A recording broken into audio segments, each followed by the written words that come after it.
left off? All right, so then next on the list is the school safety and culture planning process with Dr. Orr. So I'm going to spend a couple of minutes stating what I presume is the obvious, but it helps get my mind set, and that helps me if it doesn't help anybody else. Clearly, we've had a considerable amount of feedback over the course of the last several weeks from the community, from parents in particular, and others as well, about a couple of our schools in particular that have had a rough year. The Standard had an editorial yesterday that spoke plainly about the need for change and for district leadership to take serious examination of the status of the district. I want to be clear, and I think I won't speak for the board on this, but I think I will reflect what I know about the board, that it's not anybody's desire or really even ability to keep things hidden or sweep things under the rug. It's not my desire. I don't think that's you guys' desire as a board either, in spite of what the editorial indicated. We do have a desire to look closely and examine what we're doing and what we're not doing and working on fixing things. I will say, and I'm going to show you, I'm not going to spend a long time on it, but I'm going to show you a couple of pieces that I think indicate that we've made really strong strides forward over the last several years, and I don't intend for us to lose ground on that. This has certainly been a difficult year and a serious year, but I don't intend to lose ground on that. We have had a couple of schools that are specifically in transition to new leadership now, and the fact is the problem in those schools has been in the public record in the media for months. This board's investment and the investment of our staff time and support has been in place, though it's not always been as obvious as it is when we have off-duty law enforcement officers as we did in OKH. But the fact that it's not always obvious doesn't mean it's not there. I'll say that it's an indication of our intent to reinforce the authority of the folks who are in leadership in those schools. Sometimes that support takes, and sometimes it doesn't take. Sometimes it's rejected, and so we have to deal with that. And I think that if people go back and connect the dots, and I want to be respectful of their intelligence and the intelligence and professionalism of our staff, to say, if people connect the dots, I think there's a lot that can easily be understood, and to not state it is a sign of respect, not a sign of obfuscation. We're not trying to hide things. Point in fact, I want to take some time to go through not only what we have been doing and what we've been preparing to do, but to lay out some initial plans that I think give us a framework for moving forward regarding particularly the safety issues that we've been concerned about and we've had conversations with in the schools, or about the schools.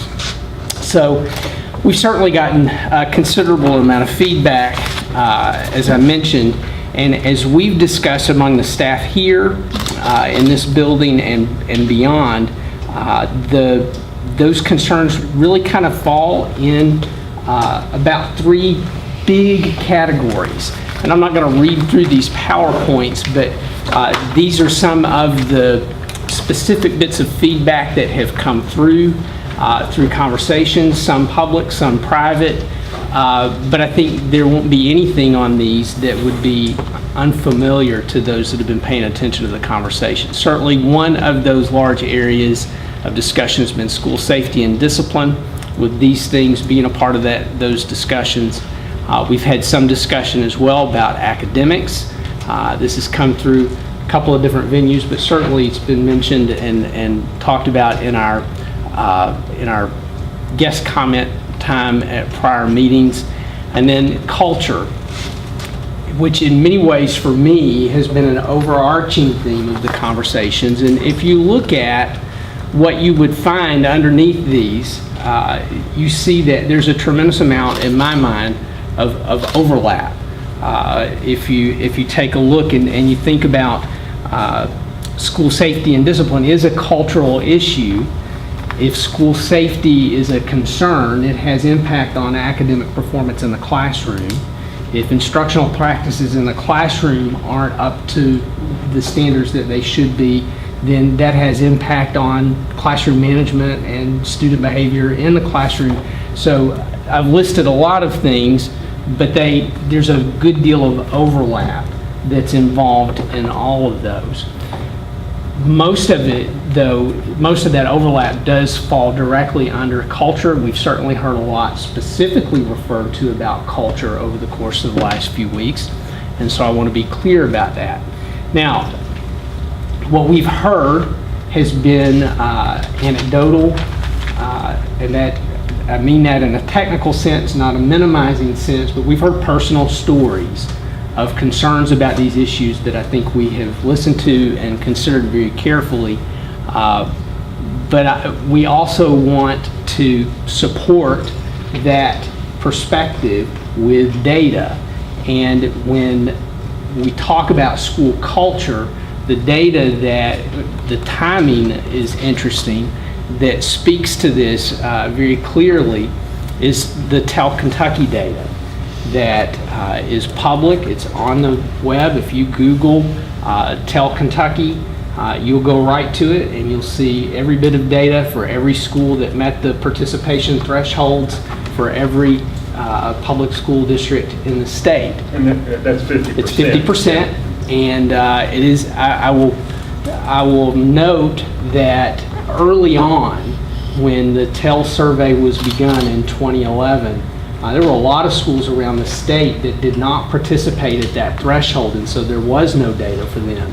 I think our schools did pretty well, even in that first go-around, but with each year, the participation in Tell surveys has increased, both at the individual and the school level, and I think that's because while a lot of folks were skeptical in the beginning that maybe Big Brother in the form of a superintendent or a principal would be looking over shoulders, I think that's been shown that that's not been the case. People do have the opportunity, and it is for teachers specifically, to provide feedback.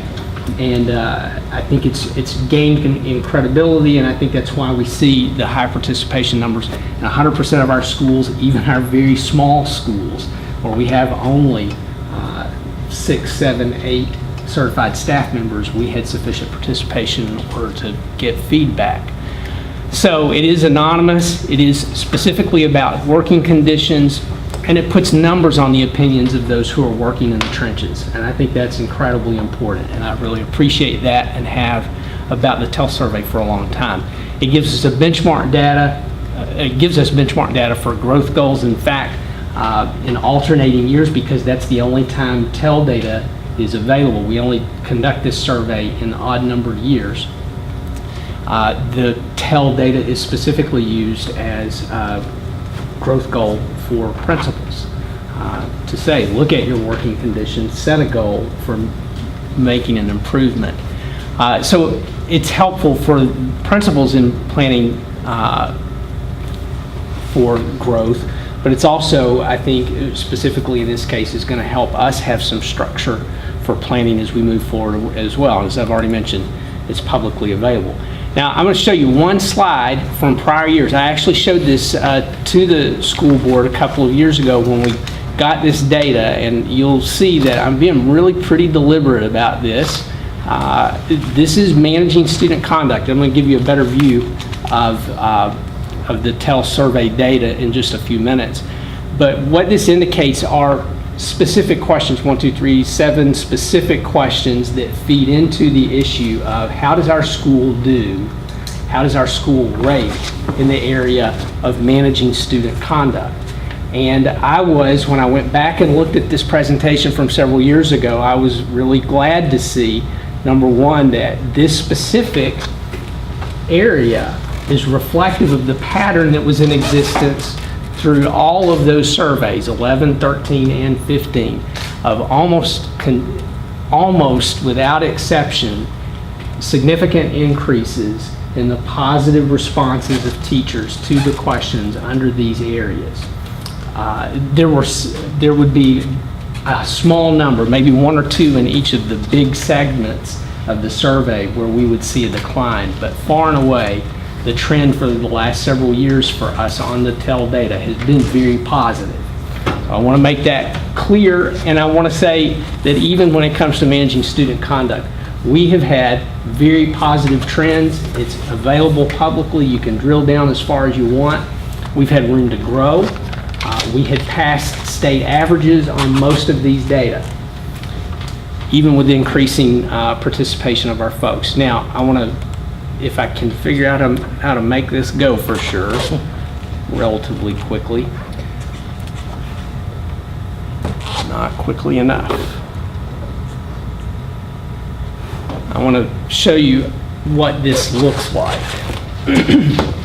So this is what the data tells us. This is, I'm going to try to highlight this here because I know it's a little difficult to see on that screen. This is district data on this tab, and we look at several questions about the use of time. And I think this would probably be pretty obvious, but what you want is for these colors to be green. What you can't see on this projector is that these data right here are green. This is, and that's, it's not the best green, but it's getting there. This is orange. That's getting too close to red. And the yellow is a little south of the green. Yeah. So actually, this is the right color that you want, even though it's difficult to distinguish there. What's the left column and the right column? So the left is the 2017 data, and the right is the 2015 data. Okay, so it goes in kind of the opposite direction that you might expect. When was the 2017 published? The survey was administered in March and has been released just in the last 30 days or so. Okay, because I have too. I read the whole thing, and okay. And when I read that whole thing, 2017 wasn't on there. That's why I asked, because I was thinking it must have been very recent. Yeah. This has only been released in the last few weeks. So we have time. I want to show you big categories, and I want to show you that the district. This is the district data. So this is the aggregation of all of the schools that are in the district. Now, that one, I think you see a slight trend to the positive if you just look at the colors.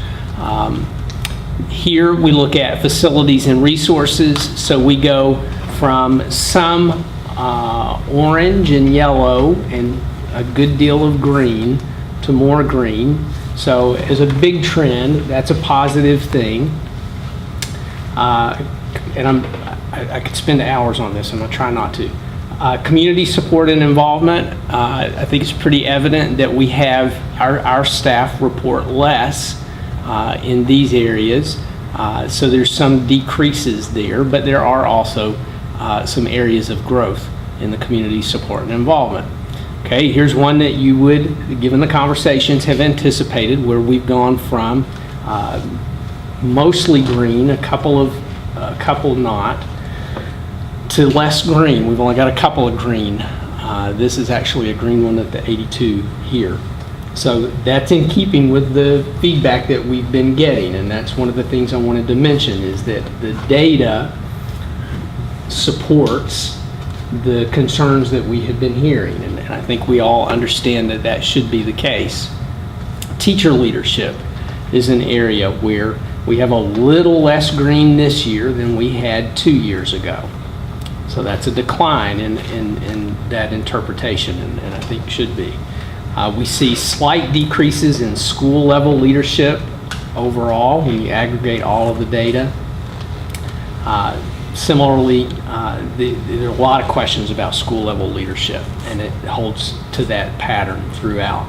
Professional learning is kind of a mixed bag, but I think overall the sense I got was that it was a slight decrease. I have not had time to dig into this one as much as I want to, but we will be further, and I'll tell you more about that. Instructional practices and support, some decline, but also actually here's some improvement. If you take a look at this, we actually see more improvement on this one than we see decline. And then overall, And I think, again, given the conversation that we have heard over the last few weeks, it's not surprising to see a decrease. I can tell you that number has been an increase across the district in every other TEL survey administration, if I'm not mistaken, that this year's data is a reversal of the trend that we have been watching for the last several years. So that's going to get our attention automatically, as it should. This is district data. Now, I want to point something else out, and I'm not going to spend near as much time doing this. We have Bloomfield Middle School. We're going from 2015 on the right to 2017, the current data. And we have had some transitions in that school that I think we would all agree none of us wanted to see, but I will point out that the data has gotten better for time. It's gotten better for facilities and resources. It's gotten better for community support and involvement.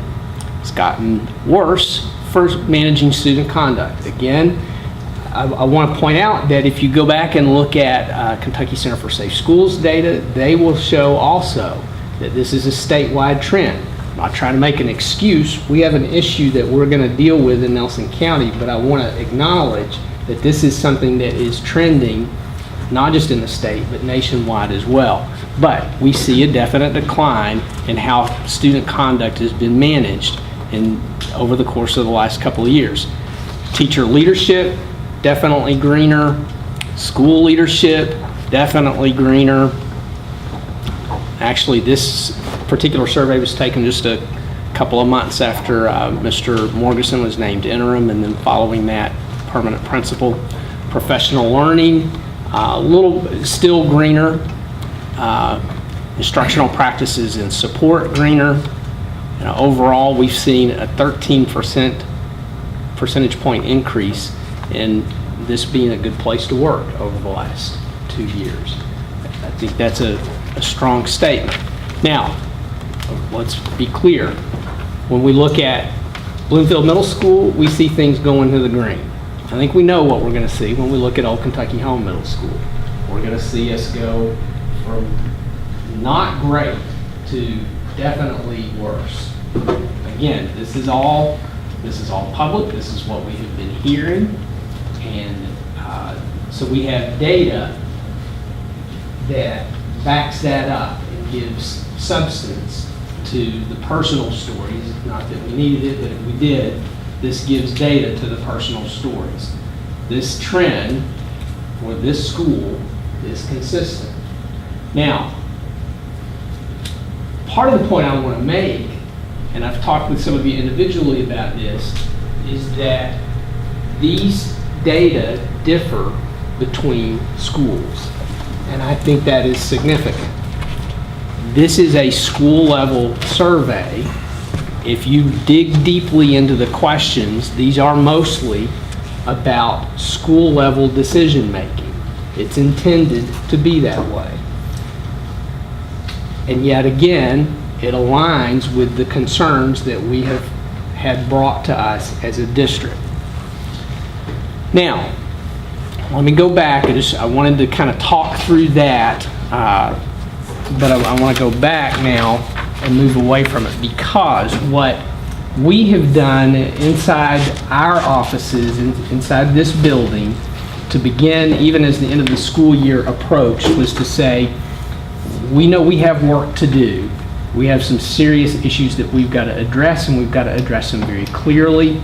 And the situation's honestly been complicated by the fact that part of the concern expressed has been the kind of leadership coming out of the district, out of these offices, out of the people sitting in this room, all of us really included, particularly staff, so that we have been holding a mirror up to ourselves, and we've had some challenging conversations. I think I can say that. I think the staff would agree that that has been the case.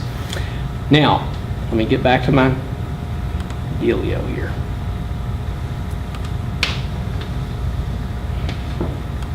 Sorry, that is where it needed to be. Okay, so as we've begun to talk, I said that some of this is complicated by the fact that some of the concern has been that the district staff's hand, mine in particular, has been heavy.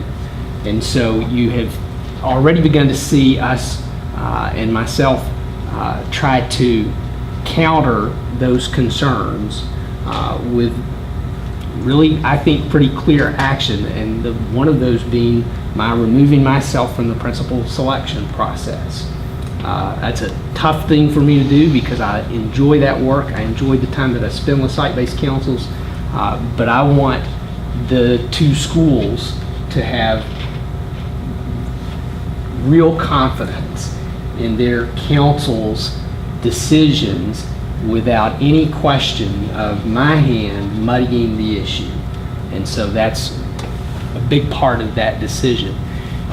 What we want to do going forward is make sure that we continue to seek the input, but also the advice of the community from whom we're getting the feedback. Could I sit in my office and make a bunch of plans? I could. I don't think that's what the community wants. I don't think that's what the community needs. That's not what we're going to do.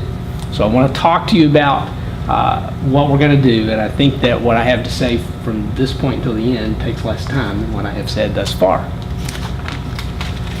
So we're looking to set up a series of town hall style meetings that will begin with this from the starting point of community feedback and survey alignment, which I think is pretty clear.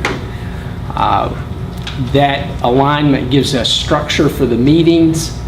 We're going to focus on priority concerns, but we're going to have opportunity for everybody's involvement. We're going to be very specific in our invitation to get everyone's involvement. Now I have to go back to my notes because there are some things I want to say specifically. I don't want to leave them out, but I got to find my place.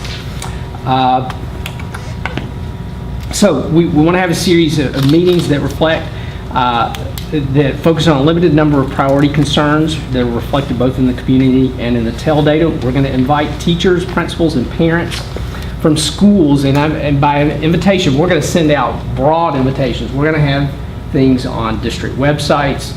We're going to have information on our school websites. We'll have it on Facebook. I'm expecting the media will help us communicate this information as well. And we are going to make those general announcements to say, please come, anybody who has a share in this district. We want you to be here to be a part of this process. But we're also going to reconnect with the folks who have come into our guest comment section and spoken. We're going to reach back to people who have stopped us in the grocery store or at church to give us feedback and say, we really want your opinion. We really want your feedback to be a part of this process. So we're going to make that general invitation, but we're also going to go back and make very specific invitations as well. Going to have a series of meetings with these purposes, and I'll talk to you and then I'll give you a visual of it in just a second. We're going to make those invitations, but we're going to make sure to invite staff and shareholders from across the spectrum, from schools where we have seen real success in these areas. We know, and if you go back and look at that TEL survey data, we've got schools that are maxed out on the positive agreement for the culture in those schools. Maxed out, 100% full agreement on many of the questions that are asked in that 80-question survey. We have good culture in those buildings. We have leadership and collaborating teams and parents and students that are working together to make that happen. They know what they're doing. We want them to be a part of the discussion. Early on as listeners and perhaps facilitators, but I think opportunities will open for them to share their expertise. I think people want to know. We've had conversations in this room before where we want to know what schools like Foster Heights, Boston, Thomas Nelson are doing. And we want to bring those folks to the table and make them available. And I think that they will be very willing to help and support that effort, because we have already seen that in our internal meetings with district leadership that we have monthly. These people have good ideas, they want to share them, and we want to get them out. So the first meetings we'll connect the TEL data to some of the discussions that we've already had, probably more briefly than what you've seen me do here tonight. But that discussion is going to quickly open for district and school level folks to listen to the concerns of the shareholders who are there. So I'm going to be at the meetings. I will introduce myself and perhaps make that TEL survey anecdotal data connection, and then I'm sitting my rear end down and taking notes. And my team is going to do that as well, because we're going to listen. And that's all we're going to do in the first round. Then we're going to have a second round of meetings that will be focused more on brainstorming. And in my mind, that's classical brainstorming, where there are ideas shared. There are not judgments, there are not explanations, there are not ongoing conversations around one thing, but that we take the data that we collect in that listening round and we open that to brainstorming, so that we've got as many people as we can who have come back to say, I think I've got an idea that might help us address this. Again, having those same folks all across our school spectrum, folks who their schools are struggling in some of these areas and folks who their schools are being very successful in these areas. We're putting people together and saying, you guys talk and listen to each other. The third round, and it'll be interesting to see how this plays out, but the next round would be after we brainstorm, and we'll do some processing on the data that we collect in each of those stages, so that, and then disseminate that back out.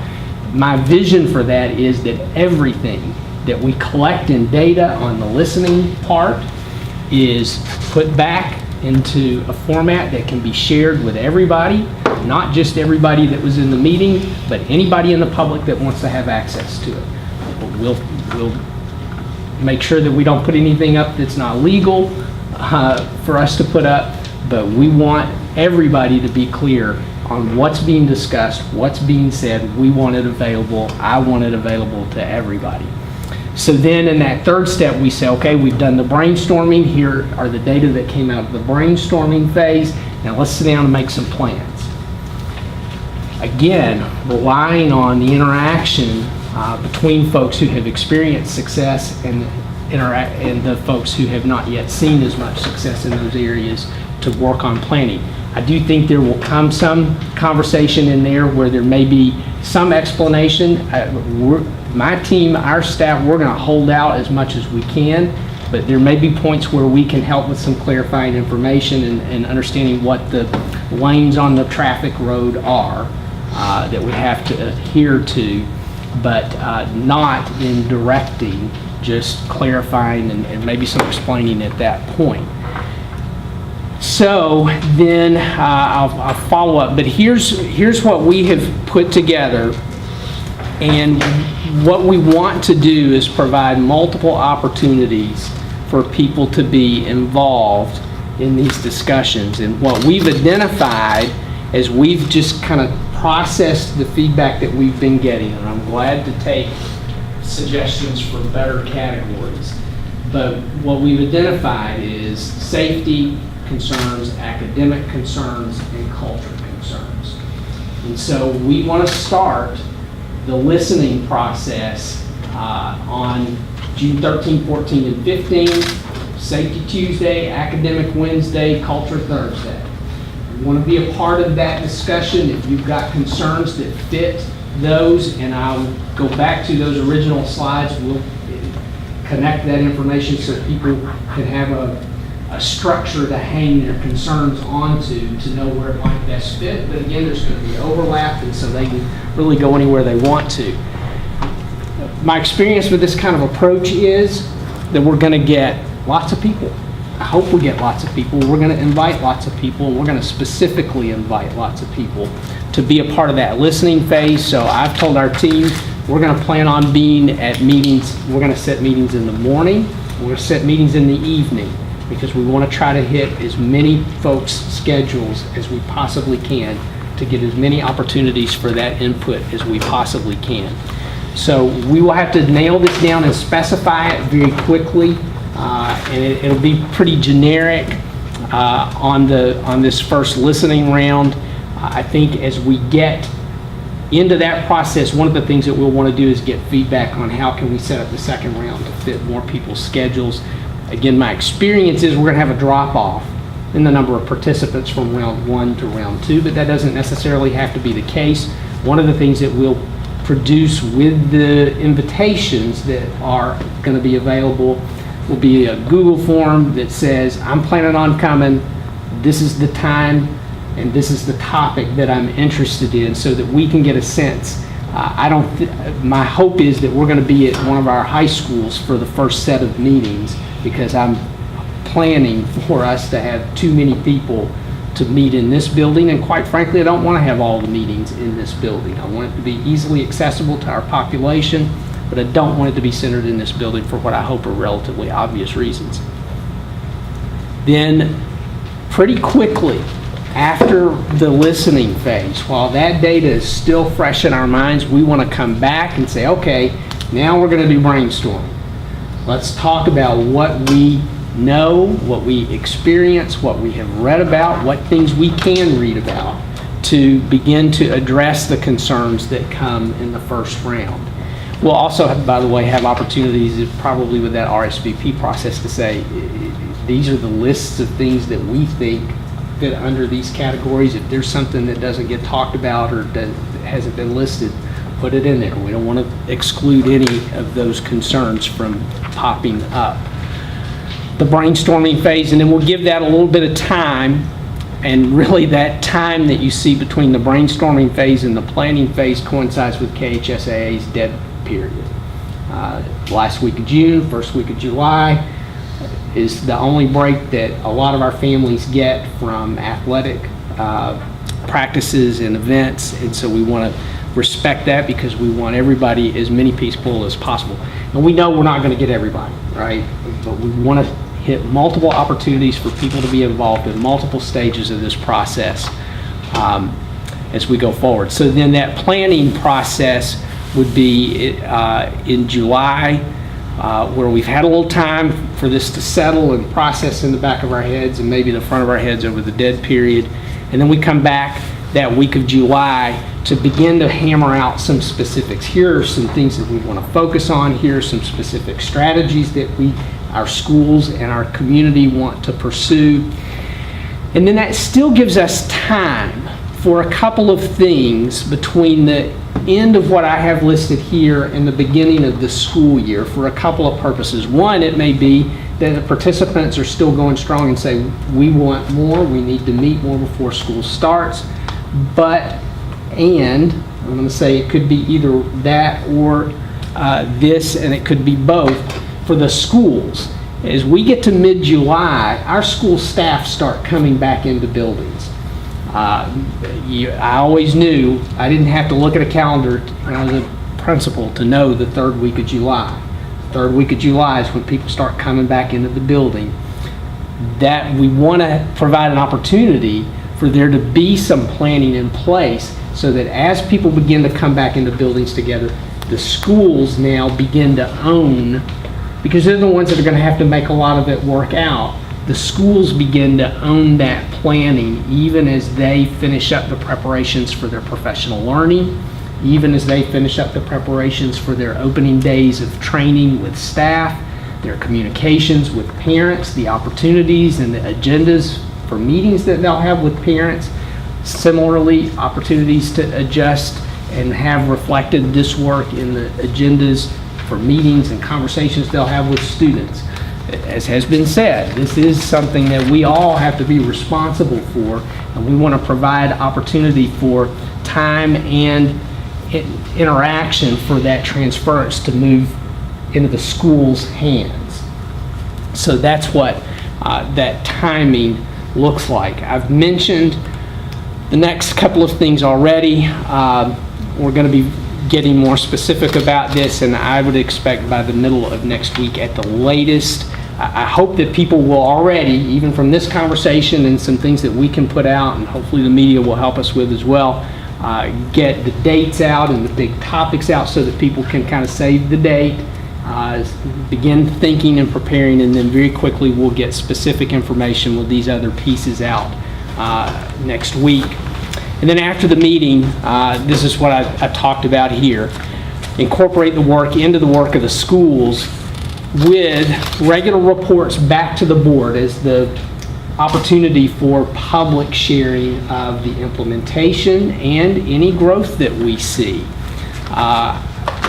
This is, I think you guys know, I usually try to have presentations that are a little more polished. I don't like these bullets. So this is kind of rough and raw. But when I think about data updates, some of the things that I want to see as a part of that on a routine reporting basis to the board with somebody from schools that have worked on these issues to say, here's what our data says about our disruptive behavior, fights, and suspensions in our schools. Here's what our data says about student attendance. Here's what our data says about staff attendance. These are just examples of data that don't feed directly into TEL, but I think they're very connected to those culture issues that we see reflected in TEL and that are reasonable indicators of some of the concerns that we've had expressed to us over the course of the last several weeks and months. We're going to work, sustain the work in schools with students, parents, staff involvement, advisory councils and committees that I know are in existence and I expect will be restarted or begun. And then we're going to provide support, not direction. We will bring training. We will bring resources. We will invest our time and energy in providing to schools not a script that we expect them to walk out, but rather the resources that they need in order to accomplish what they want in their schools. Now, the one thing I don't have is that I want to make clear, those are big, broad categories. I listed a bunch of things underneath those categories in those early slides. Some of you may not have seen something that you have in your head that you know needs to be a part of it, a part of the discussion. I did not attempt to make an exhaustive list. We could go over that for hours today, but we want that to be open for people to plug things in, and I think that it will be. That's that general plan. I do want to take just a second. I'm not going to go over all of this piece by piece, but I do want to say we have already taken steps to address these concerns in the short term. We did not wait for school to end to begin taking steps to make a difference, and I would argue that we have made a difference already, but we know that's not even a shadow of what we need to accomplish overall. These are things that we've already begun to work on.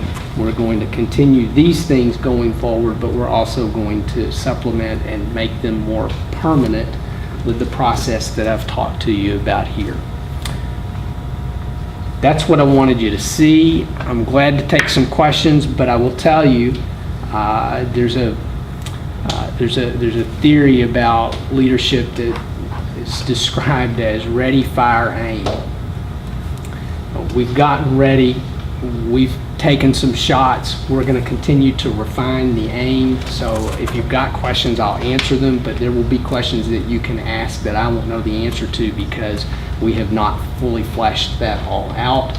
But I wanted to get this structure in front of you and to our public as quickly as possible so that we can begin to prepare people's minds and hearts for participating in the process.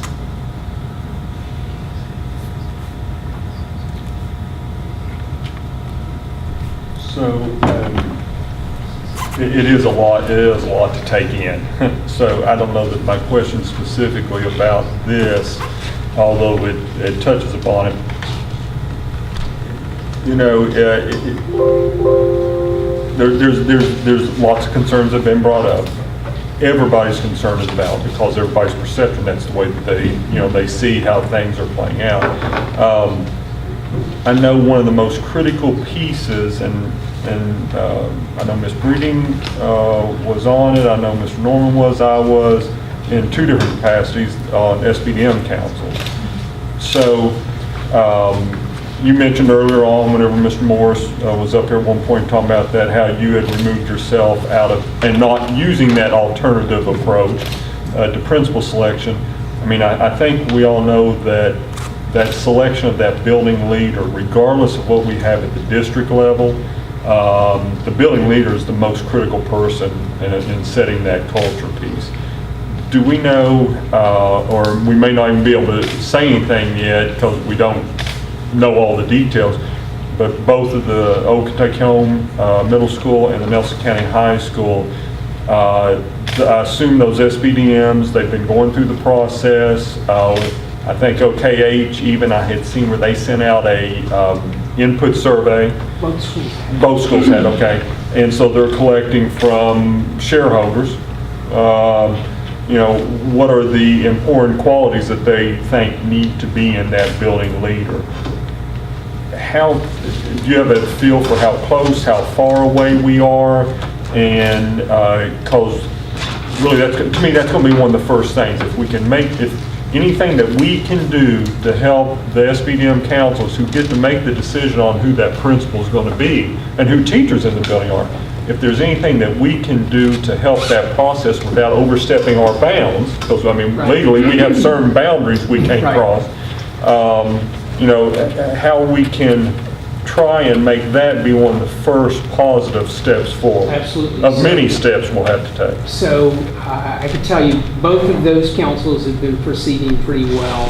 Mr. Morris has been an efficient chair in that I would, within a very short time frame, we're going to see an announcement from Nelson County High School that they are just about ready to have a public vote. So they're getting very close to the end. OKH is a little further behind, but not by much. The holiday was more of a,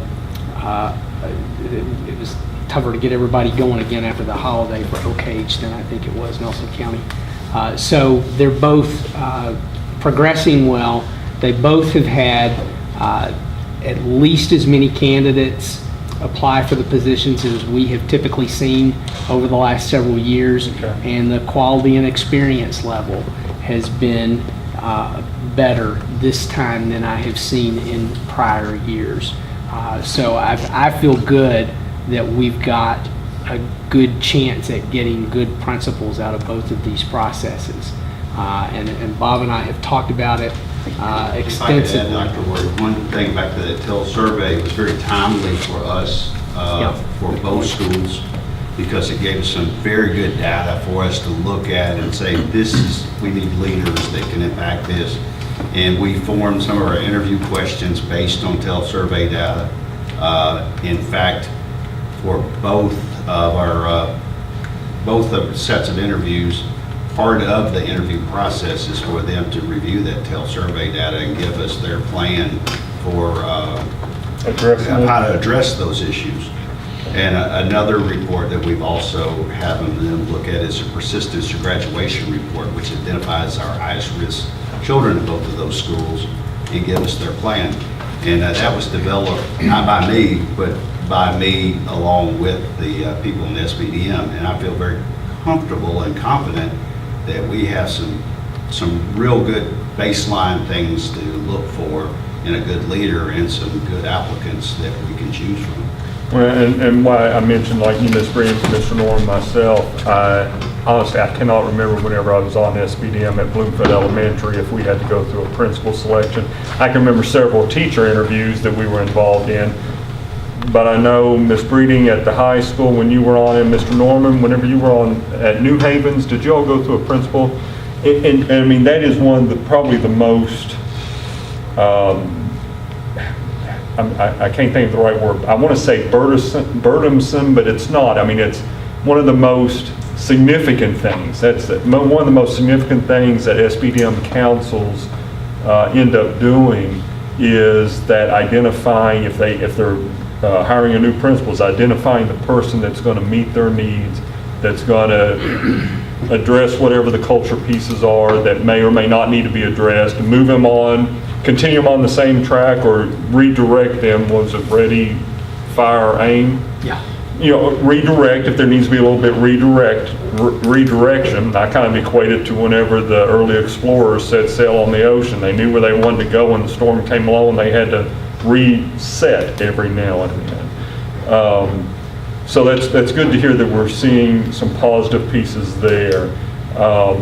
You know, the other thing I know, there's been a lot of frustration in the community here lately. I mean, obviously, with the last board meeting, the guest speakers, and, you know, things can become very emotional. I appreciate the approach. We need to continue to get that feedback from our parents or grandparents, whoever the guardians might be, and try and figure out what is it that we can do as a district. And not just with those two schools, because that's where it was kind of focused at the last board meeting, was OKH and Nelson County, but how we can continue to get to become a better school district overall. I mean, the editorial in the Standard yesterday, you know, we've all got skin in the game on this one. I do appreciate that it was stated that as parents, we've also got skin in the game. You know, making sure that we realize that, yes, there's some discipline that has to occur at the school buildings, but unless we have strong foundations, you know, it makes it even a bigger challenge for our teachers already. And I'm sure that frustrates our teachers at times. So it's good to hear we got some positive first of many steps at the two schools that have been the focus of the concerns lately. I know that you won't have all of this yet, but between those first 3 dates, the listening dates, and the brainstorming dates, I know that June 20th date, and I may be wrong on this, somewhere right around there is when our regular board meeting is for the month. I'm not asking that, you know, we have something very formal that we're seeing. I think it's good, though, that there may be some of us that will pop in at a brainstorming just to listen, but of course, again, we've got to be careful that it's not seen as we're directing it either. And of course, if there's 3 of us that show up, it's a quorum all of a sudden, and we can't have that. But I'd be curious to... Show up if I can show up. Yeah, I think... I'm not going to let, No, I was just going to say, I want to make sure, though, that we, while we all would like to be there, we got to be careful. We all can't show up at all of them, because then all of a sudden it's a meeting. We'll get some guidance on that. Okay. The brainstorming piece, though, between the listening and the brainstorming, anything at all that can be put together so that we can actually hear what's being shared, especially for meetings that we might not have been able to go to listen That whole to. week I'm going to be on vacation. Well, So maybe you could Skype me in or something Sure. for it. my plan is to collect that data, get it in a consumable form of some sort quickly and put it on the web. Okay. It's just, That's perfect there. You know, one of my kind of sounding bells is my mom. However that sounds, I had the chance, I had lunch with her last week, and she was asking about some of, you know, what the conversation is in the community. And, you know, I think something that I personally can do better, and I don't know how, maybe even as a board that we do better, is trying to help make sure that we share what some of this transparency fits in with the transparency, what some of these processes are, what some of the things are that we are doing, and also what pieces that we do have influence over and what pieces we don't. And that's why, you know, I think it is important. To me, this SBDM decision that will happen at some time very soon is going to be one of the very most critical first steps in all of this, is to help make sure that we've got that strong principle at I the would buildings. hope that every time that we go to hire a principal, Yeah. in whatever school it is, that we take that exact same approach. I would, the thing that, I forget who it was I was talking to, but it was someone from another district, not a board member, but a district level employee, and they were asking about community involvement, community showing up at meetings, and And they made the comment, they said, well, we never have anybody. I said, well, a lot of times we don't have anybody either except for the student performances or when there is an explosion of an issue. And I think the same thing probably happens at SBDM councils as well. I don't know from the perspective of Nelson County or over at New Haven, but whenever I was on Bloomfield for a few years, there was only one community member that showed up in the 2 years. That community member was my wife, who wanted to make a suggestion on how to do something. And she wanted me to be the one to bring it up. I said, no, you're the community member. You come and present it to the SBDM council.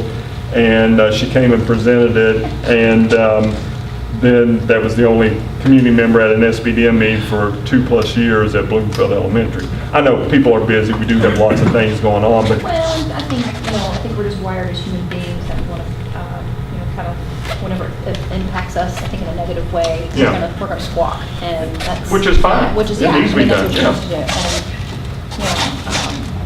and, I know I would. I'll tell you, the thing though that I have the hardest time with site-based is when they do pick a principal or teachers or whatever, and you all can bear this out because I've been to them, you still have a principal and you still have 3 teachers and you still have 2 parents. And those teachers have a greater idea on things. It doesn't keep somebody's friend or somebody's other to be hired because you only have the 2 parents and the 3 teachers. Now, you all can say what you want to and think what you want to, but I know from experience that some people that's been hired has not been the best hire because of that very issue. That's just the way it was. So hopefully, with the excitement that we've had over this last 2 or 3 weeks, that things improve to the point where the right hire is made, and not because they know somebody or somebody thinks they're next in line or the committee thinks, oh yeah, that might be a good hire because they're already here. No, that may not necessarily be the right hire. Be the best fit for that. The best fit. And just because they've been in that school doesn't necessarily mean that is the Well, best and the other hire. thing too is just because, maybe it's an individual, and I'm just hypothetically just kind of saying this, maybe it's somebody, this is their first principal position that they're applying for, and maybe they're not ready, and maybe, They're not ready. and it's, well, And that's where I have a problem with Yeah. some site-based councils. right. And I can understand that. I didn't necessarily mean to take it down the road of, we want to put the pressure on the SBDM councils. And I don't think that's the way anybody meant it. Oh, there is But- pressure on these Yeah, it councils to is. get it right. It Well- is. I And think- disagree. Right. We've and- got to get this Right, right. and unless you're in it for a living, it's very difficult to go through that process as far as hiring and trying to determine who's the right fit and who's not the right fit. And, it is. Yeah. The thing that I'll still throw back now, and I've thrown this out there before over the past year or even in years past, and I'll throw this out to you, Anthony, and to any of the staff, whether it's a district person, Ms. Williams, Ms. Brown, or even if it's principal people, one of the things that we can do as board members is we can try and remove some of the boundaries of things that are preventing success. Some of those are financial boundaries. Some of those are policy boundaries. Some of those are initiatives and programs that we support in the school district. And so while we cannot have direct influence and impact on who a principal or a teacher is that's hired within the district, what we can do is, if there are things that we need to be doing differently or taking into account, again, maybe it's policies, maybe it's support, financial, whatever. If there are things, I'm open. We need to learn also, I need to learn as a board member, what are some of those things that we can be doing for the ultimate goal, which is providing the best learning environment for our students and the best work environment for our staff in the district. I don't know that, there's things in my mind that I can think of that maybe I could do a little bit better job at, but also if there are some things, I'm not one of We can only these. do what we can with the The information. law that's will on- not Yeah. let us do what I would like to do is stand up and say, hey, pull pull your boots up, people, and we've got big decisions to make. And if I had my choice, I would get those people that came here, those 9 people, and I would set them down and I would say, okay, what's your suggestion on what we do? Because we can't go out and just hire people to police schools simply because we either don't have the money or the state says you can't do certain things, and our hands are tied Yeah. to certain Yes. I saw Anthony's motion. I mean, this is one of the things that we are going to get that input from those people, the Well, you hope community those members, people, yeah. you hope those people that came here The people that have will concerns, be yeah. the ones that show up at these meetings, and I hope they do, and I hope they bring their ideas with them, because I would be interested in I would be myself interested, as well as the rest of us would be interested in what their ideas of how to, I won't even say clean up, to make things right, or to make things better, but mostly to make things right again. Not that everything was perfect, but it was a heck of a better deal than what we've got going now with what the community feels about my school district, which I dearly love. But I want us to get deep into this, and I want us to figure out what went wrong, why did it go wrong, and how are we gonna make it better? To me, that's simple. Yeah. And what we can do is not only can be financial, it needs to be, put some common sense into this deal. I mean, if there's something that we can change in a policy, and we're allowed to change in a policy, I have no problem with that. Yeah, no, and I think we're saying the same But thing there. It's what are this the is critical things- to me. This is a very critical stage for us. I feel it's a very critical stage. We either have to get it right, or I feel like that we could get, it could get more serious. Mm-hmm. I mean, I solely believe this, because we've got to take steps to make it better. We've got to. I think the first step is making sure we have the right people on the right seats of the bus. Yes, And yes. interesting you said that. That's what I was talking with that other person in the district about, is that philosophy of Yeah. the right seat on the bus. Yes, and it better be up front, so we Well, if can you wanna- see where we're going. If you want to hear some truth, some honest truth, talk to some students in Nelson County, and I sat down, it wasn't planned, but after the graduation, I sat down after, project graduation, and sat down with 10 students and just started talking to them as the drama team. It was the most honest, and what they felt was a true problem of the school district. And it was our school. And Damon, I'm sorry, but I wasn't in on principal at New Haven. Okay, I couldn't remember. But I think I shook my head yes, but I didn't. Yeah. But they give some of the greatest answers and greatest truths Perspective. and perspective. And they give me a whole new perspective on how they feel as a school system of Nelson County that we need to be looking at also. Yes. These kids are very honest. That's a really They're Yes, they very- are. good. The drama Is that students are very honest. Is that part of the shareholders passionate. that we would be inviting for? Okay. Yeah, that's a good point then. Yeah. I just want it to work. Yeah. I want it to work. Yep. That's all I have. All right, that's some good discussion there. Yeah. All right, so then moving on to student stakeholder engagement, any guest comments? I don't have to read the little slides down. No, nothing? Okay, then I need a motion to adjourn regular session. Motion. Mr. Norman made a motion, I need a second. Second. Ms. Berry made the second, all in favor? Any opposed? We don't have to go into Thank you, executive. We don't everyone. go into executive. Thank you all.